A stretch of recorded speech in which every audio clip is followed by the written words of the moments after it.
I'm so sorry. I'm so sorry. You need a minute? Oh, man. Oh, man.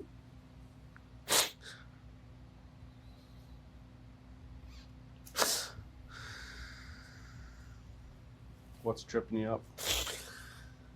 Just being able to tell. Just being able to talk about everything.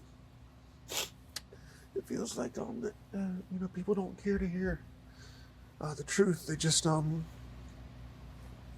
to go off of feelings and believe whoever screams the loudest rather than whoever has the proof. What do you think happened that day? So according to what she's tried to do in the past, and according to her doctors who have taken care of her for years, and according to me who's seen it over and over again, I imagine that she was in an incredibly euphoric attitude. I saw her pictures on the Dick's Pawn Shop. Someone sent me screenshots of the Dick's Pawn Shop pictures where she's smiling, which out of the 6 or 7 times that she tried to commit suicide in the past, only one of those times was she depressed. The other times she was very euphoric. And she would wake up and say, I think I'm supposed to die today. And I'd say, no, honey, you're not going to do that. She said, well, my mind tells me that I'm supposed to kill myself. I said, we're not going to listen to your mind. We're going to take you to a doctor and get you help. And I discovered, of course, that she had stopped taking her meds each time. But either way, she was in a euphoric attitude. And so you see the Dick's Pawn Shop video where she's wearing her work clothes and with a smile on her face. Another point of concern, let's say, for people watching was when you gave a eulogy. Was something concerning. People said that was concerning that you said that you tried to raise Mica from the dead. And I believe at another point you said you laid next to her body in the morgue. Is that true? I didn't lay next to her body. I mean, I couldn't, you can't lay next to her because her body's up on this thing, but I mean, I hugged her and I sat on the floor, next to her and just talked to her for a while. But yeah, I tried raising her from the dead because you know what? If it had worked, we'd have a whole different story, but God forbid me not try it and always wonder the rest of my life, would it have worked, right? Jesus did it, Elisha did it, a few other people in the Bible, and so yes, if somebody I love more than anything in the world has passed away what I believe to be an early death, you better believe I'm going to try to, in Jesus' name, raise them from the dead. I believe in healing, I believe in miracles, I believe in the raising of the dead. I'm a one God, apostolic, tongue-talking, holy, rolling, born-again, heaven-bound believer in the liberated power of Jesus' name. I'm not ashamed of it. Would you characterize your relationship with Mica as healthy? Oh man, when she was on her medicine, we had the greatest marriage you could ever imagine. We spent every day together. I don't know any other couple that spends every day. So we wake up, well, she'd kind of wake up before me, but we'd go work out together every day, 5 days a week. We'd eat lunch together every day. We would work together every day. We'd pick up the kids, do stuff with the kids every day. We'd go to dinner every night together. Then every night we would have our routine. So there's 3 things we would do. We would either sit in the bathtub together for 2 hours until the water went from steaming hot to ice cold. She bought this big air mattress we'd put in the back of the truck, and we'd go park somewhere here in Myrtle Beach where there's no lights, and she'd bring us some hot chocolate, and we'd lay on the air mattress for 2 hours. Or we would go out on the beach with our beach blanket and lay there for 2 hours. But the point was, no cell phones, just her and I. She would talk 90% of the time. I would talk 10% of the time, and I would just listen. And so every night, 2 hours, we'd hang out together. And so was our marriage healthy? It's probably as healthy as any other American marriage. We've seen you dressed as Spider-Man in videos. Okay, let me just, wait, hold on. I'm not Spider-Man. I can neither confirm nor deny. To me, it says Spider-Man as the person who's texting me. So we've seen you in videos dressed as Spider-Man. We know there's a Spider-Man character in the back of your house somewhere. Her family wonders if you have identity issues and this need to align with superheroes. What's your reaction? And what's the reason for the Spider-Man? Well, first of all, I can neither confirm nor deny that I've ever put on a Spider-Man costume. But you'll never see me in the same room with Spider-Man, I will say that. And I don't know, people say stuff. Me and Mica would go to... So you don't get in a Spider-Man costume?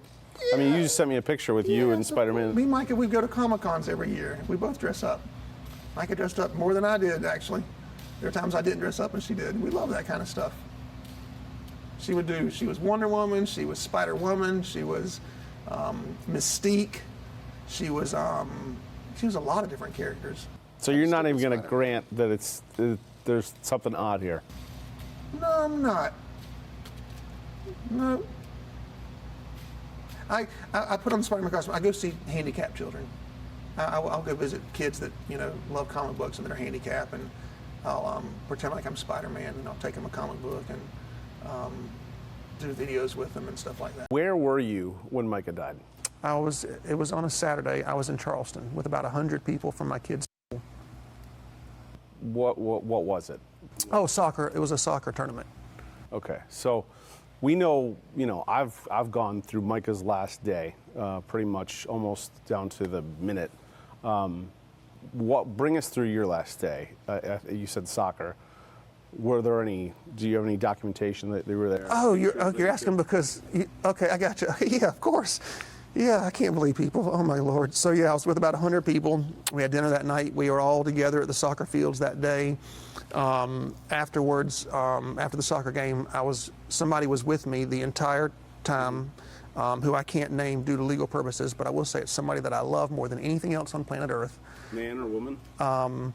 Young person that I cannot name due to legal purposes, but somebody that I am responsible for and love very, very much. And that person was with me, and we went shopping in Charleston, and we got food in Charleston, and there's all the receipts from that throughout the time. I think we might have gotten gas too, and then made it back to Myrtle Beach. And I was just actually looking today at emails that I sent her that day. I sent her 4 emails that day.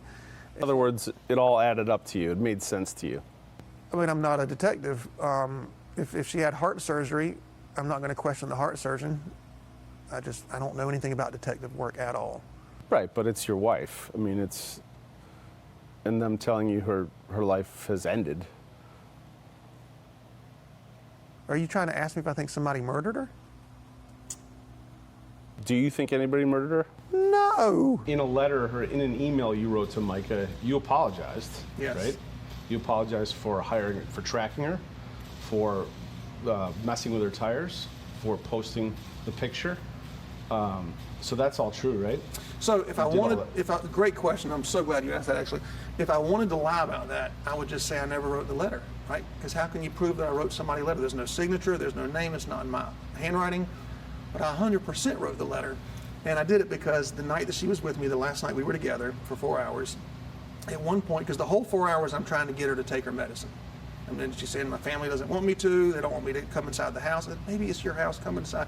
So finally we get to the point, she says, you know what, I'll take my medicine and I'll come home if you'll give me $10,000 and if you'll write me an apology letter. So let me understand this correctly.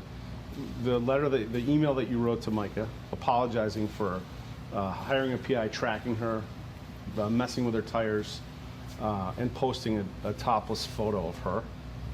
You wrote that, you say, yes, but sir. Now you're saying that you didn't actually do these things. I did the PI thing, but so over the years what I've learned with her is when she's in a delusional state of mind, I have to play into it in order to get her back on medicine. So the first year or two when she'd say something, I'd say, that's not true, that's not real. She'd get mad and blow up and knock a hole in the wall or something like that. So then by December 2019, I think it was, we were watching TV and she just stopped and said, you're a double agent. And I said, no, I'm not. She says, yes, you are. She said, and I'm going to call the police. She said, you're a double agent, you've stolen my things, and I'm going to put you in jail.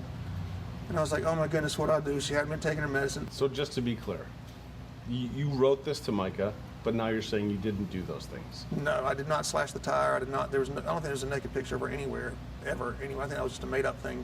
And I think that her tire just got something ran over, from what I understand. I don't know. I didn't see anything. But I did hire the PI